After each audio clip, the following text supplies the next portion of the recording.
Hi, Hope 4+1 Partnership students. This short video describes the steps for applying for graduation for the Communication Master's degree. Western requires all students to apply for graduation, and this initiates a process called a graduation audit.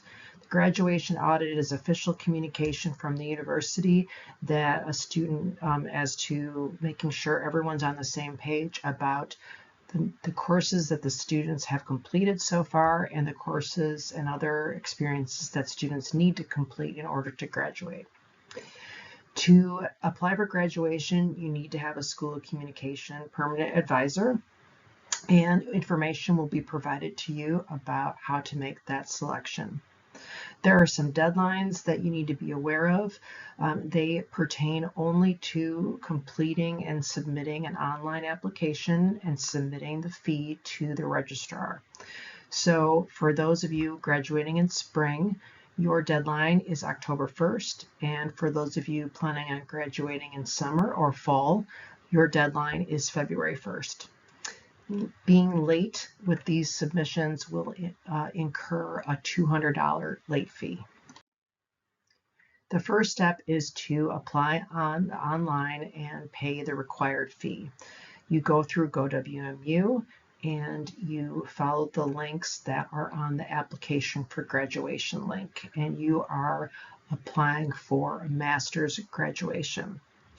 Remember to do the online portion and pay the fee by the deadline for your date of graduation.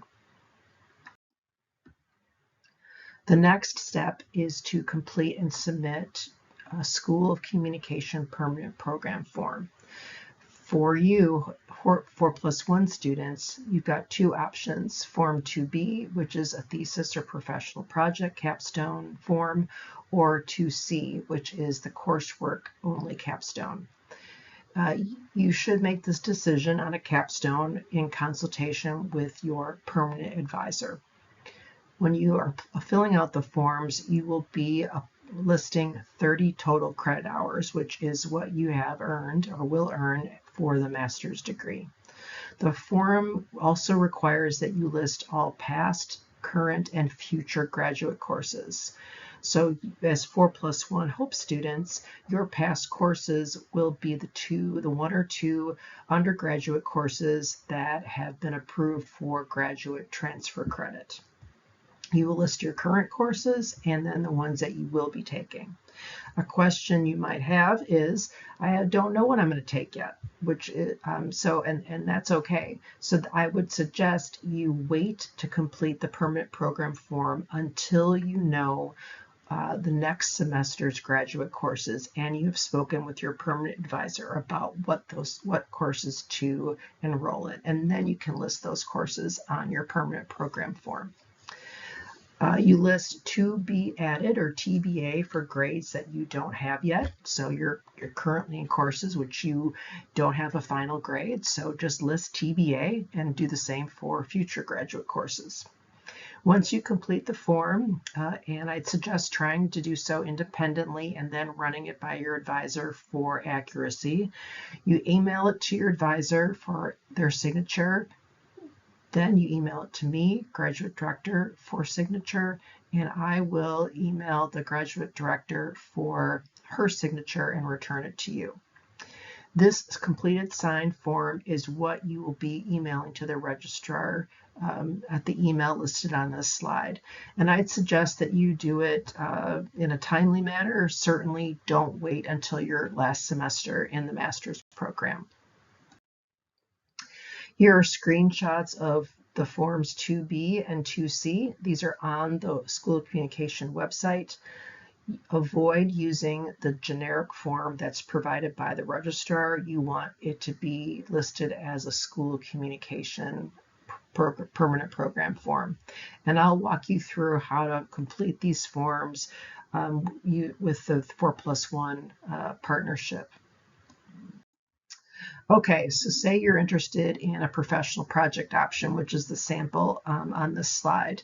I realize this is quite small, so I will email all of you both samples so you have a larger version that you can follow along with on your own.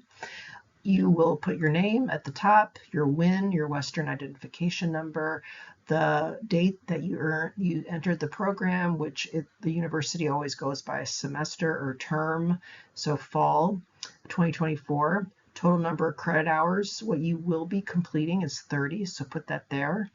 You complete for the required courses, the foundation courses, you will be listing COM 6010, 6020, and 6050. You list the semester, the number of credit hours. All of our courses are 3 credits, and then the grade. And for this sample, I've listed the grades, but again, if you don't know your grades, just put in TBA, to be added. If you're if you're interested in a professional project, which is something to talk about with your permanent advisor, you will use the right-hand side of this form. And you will list first the HOPE courses that you have that you've transferred. You'll use the same designation as that's on your transcript. So say, for instance, COM 360 or COM 335, the semester that you completed those courses at HOPE, the number of credit hours, and then the grades that were earned at HOPE as well. Then you will put in the courses that 7120 or 7100, which you were earned through what we call prior learning assessment. And back in July, I sent each one of you a letter explaining which courses will count towards transfer credit and which will count towards PLA credit. So dig out that letter, that email, and you can move that information over to this form. So for instance, say you took a communication internship, which I think is $399 at HOPE, that counts towards COM 7120 professional field experience for graduate credit. So that's listed here, 7120. You will complete this, you will add in the semester that you completed the course at HOPE, the number of credit hours, and then for PLA courses, you won't put in your grade, you will put in CR for credit. So you earn credit for that rather than a grade, and that's not a problem. Same thing for, say you took communication theory, that counted towards PLA credit for 7100, COM independent research, and you would list COM 7100, the semester where you completed that as COM theory for HOPE, the number of credit hours, and then you earn credit.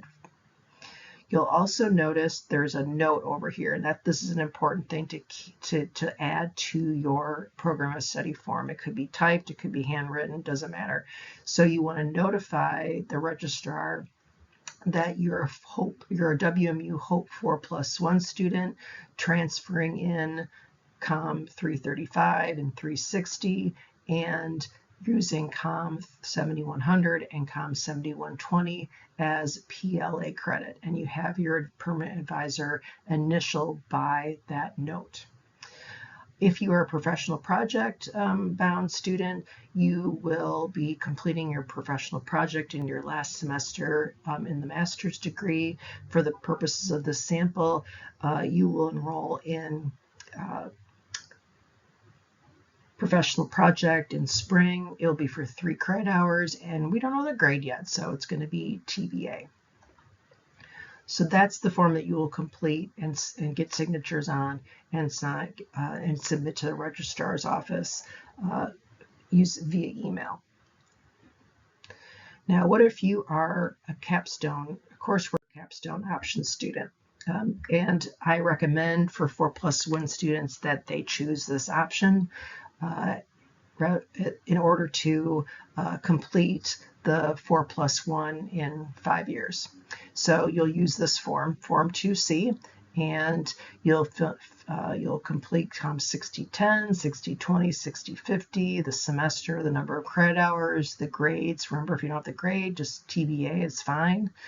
Then you will do the similar to what the previous form about thesis or project. You will list your HOPE classes that counted for transfer, and then COM 7120 and or COM 7100 that you have earned credit for prior learning assessment.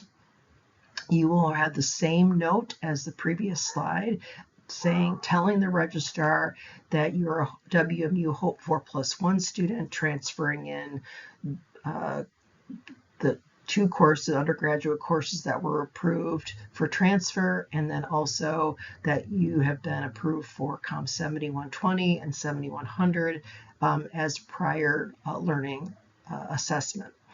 Some of you didn't do like an internship. You may have 2 courses that counted as COM 7100. So, and that's absolutely fine, but you just want to notify the registrar that you are a 4+1 student and have this note initialed by your advisor. Then you finish the rest of the COM electives with the current, past, future courses, or excuse me, current and future courses, and get signatures. You might be wondering, I'm not sure what capstone option is the best for me or what's required. Again, talk to your permanent advisor. There's helpful videos that I will email to all of our graduate students that explain the different steps of processing the forms and what's required for each capstone. Last thoughts, the registrar will only communicate with you as a student, not with your advisor or with me about your application for graduation or graduation audit. So rather than reaching out to me or your advisor, reach out to the registrar at the email on the slide if you have any questions or need additional guidance. Once your application for graduation has been submitted, it will take several weeks and maybe several months to get a graduation audit back. So when you get it back, it will list all the courses that are completed and not completed. And sometimes students panic about that. All that means is that officially the university acknowledges you have completed so many graduate courses and acknowledges that you need to complete so many more in order to finish your degree. So it's just a way of making sure everybody is on the same page. Finally, I want to say congratulations. We're so proud of you not only of achieving your master's degree, but doing so using the 4+1 pathway. We're so happy to have you with us.